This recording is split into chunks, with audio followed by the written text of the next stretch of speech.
মাফি মালুম পয়সা ফলস আনা ফোরম্যানটা ধরছি ফোরম্যান কি সুর দিছে আমার দেখছি কি কয়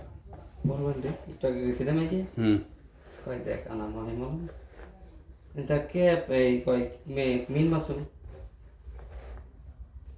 মকার মাসুল কি মিন মাসুল মকার মাসুল তুই মাসুল মকার দেন কামড়া পাড়া কোন মাসুল মন্দাস আহমদ মাসুল না ফোরম্যান মাসুল বলাই আনছে কে ডাকি আনছে কে আচ্ছা ফোরম্যান তো তাহলে তোর কথার উপরে ভিত্তি করে আইছি ঠিক আছে তো এমন যে মানুষকে এই যে এত বড় আমি যখন আমার মামার কাছে ছিলাম আমার মামা অনেক পাঠাইছিল আমি যদি ওরা না নেই আমার মামার আমি কইতাম আমার আপন মানে চাষতাম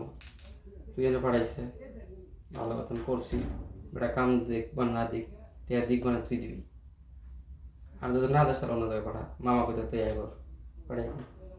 এখন যে এখন আমার মামার কি জবাব দিন কি কথা কোন কথা আছে কোনো এত এই এনে আসা নিয়ে আমার মায়ের লাগে আমার মামার লাগে কাটাকাটি হয়েছে আমার মাই কইছে তুই আমার পোলারে নিয়ে গেছিস কামিন ঠিক করে দিলে না টেহা দিতেছ না মাইরে কিছু কথা কয় না এক সময় একজনে না দিলে পরবর্তী পাউন যায় উপকার থাক পরবর্তী কোনো সময় না কোনো সময় উপকার নিমু এরা বেশি বইতে মামার লাগে দিছে বাজে দেখছিলাম কত বেলা আটকে গেছে এখন অথচ আমার মা আমার বুদ্ধি দিছে কয় ভাই না আমি তাহলে ইতে যাম আপনি মদিনায় কামে যাম কিনে নিয়ে হাসপাতাল কিনে নিয়ে কয় ভাই নে অনেক তো রাস্তার কাম কারেন্টের তুমি মনে যাও বেতন দেবো 1500 8 ঘন্টা ডিউটি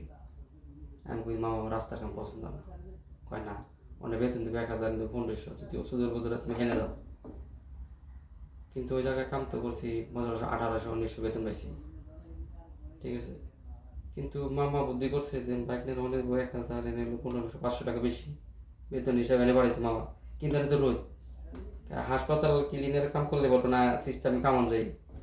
সিস্টেম আছে আমি জানি কি সিস্টেম যাই থেকে মানে যে কোনো দান্দা বান্দা করুন যায় মানুষের লগে চলাফেরা ভালো করলে পরে রই ঠিক আছে খালি অবৈধ পথে পয়সা কামাবে চিন্তা ভাবনা অবৈধ পথে না মানুষের সেবা করলে মানুষকে সহযোগিতা করে এটা সিস্টেম সিস্টেম না এটা আপনারা আমি সহযোগিতা করলাম আপনারা আমি ভালো একজন লোক হয়েছে আপনারা আমি সহযোগিতা করছি হেল্প করছি আপনি খুশি আমার 10 টাকা দিয়েছেন এটা এটা আমার এটা মনের ভিতরে রাখা যাইতো না আমি এর সহযোগিতা করতেছি এটা আল্লাহরে রাজি খুশি করার লাগে আমি করতেছি হ্যাঁ যদি ইচ্ছাকৃত তোমার যদি দেয় সেটা হচ্ছে অন্য হিসাব তুমি যদি এটা মনের ভিতরে ফিল করি যে আমার হে টাকা দিব ওইটার জন্য আমি এর সহযোগিতা করতেছি তাহলে এটা হচ্ছে যে কি ওইটা না করলে তো পাওয়া যাবে না 1000 টাকা তুমি চাকরি করবে টিপস না বলে আমি চাকরি করবো 1000 টাকা বেতন 1000 টাকা বেতন আমার 800 টাকা নিজের করে যায় 700 টাকা আর 300 টাকা কি বউ আছে মেয়ে আছে বউ আছে বাপ মা আছে কি করবেন নিজে হাসপাতালের মেইন কামই তো এটা শুধু অবৈধ পথে পয়সা কামানোর চিন্তা ভাবনা হবে তো না এটা লিগ্যাল এটা লিগেল না এটা সমন্বয় হইতেছে এটা লিগ্যাল এটা বর্তমান এই যুগের লিগ্যাল বর্তমানে মন্ত্রীরা যেটা বলতেছে সাদাবাজি না এটা সমন্বয় এটা তোমার এটা হচ্ছে যে কি সমন্বয় হচ্ছে এটা এক ধরনের সাদাবাজি আপনার মন্ত্রীর বেতন দেয় মাস শেষে 1,75,000 বা 2 লাখ টাকা হ্যাঁ সম্পদ থাকে ধরেন 10 কোটি টাকা 5 বছর পর হ্যাঁ সম্পদ কেন দাঁড়ায় 500 কোটি টাকা অবৈধ টাকা এটা আপনি একটা দেশের মন্ত্রী একটা লোক অবৈধ পথে পয়সা কামালে এটা তুমিও কামাইবা নাকি আপনি দেশের মন্ত্রী আপনি দেশের মিনিস্টার আপনি শিক্ষামন্ত্রী যে যারা নাকি সবচেয়ে বড় বড় পদ তারা যদি ভালো হইতো তাহলে দেশ উন্নতি হইতো না এরা দুর্নীতি করে বই থাকে এরা দুর্নীতি করে এই জন্য তুমিও করবা আপনি শিক্ষিত না আমার কথার জবাব দাও একজন খারাপ করতেছে এই জন্য আমি খারাপ করবো না তো তাহলে আমি বুঝি না আমি না বুঝা করছি আস্তাগফিরুল্লাহ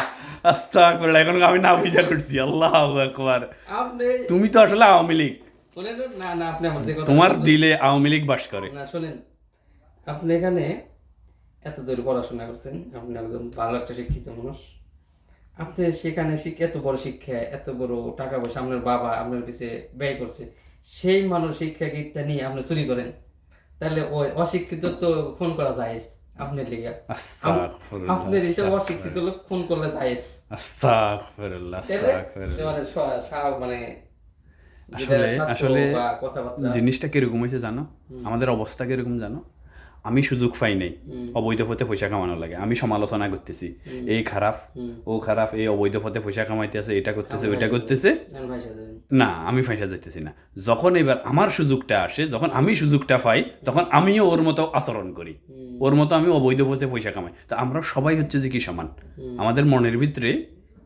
ইমানদারি সততা এই জিনিসগুলো কিছুই নেই। আমরা সুযোগ না পাইলে তখন আমি সৎ, অবৈধ পথে পয়সা কামানোর লাগে আমি সুযোগ পাই না, এই জন্য আমি সৎ। যখন আমি সুযোগ পাই তখন আমিও শুরু করি। আজকে এই যে স্টুডেন্টগুলা, এই যে ইয়াগুলা, এরা যে করছে না, একসময় এরাই হইব IPS অফিসার,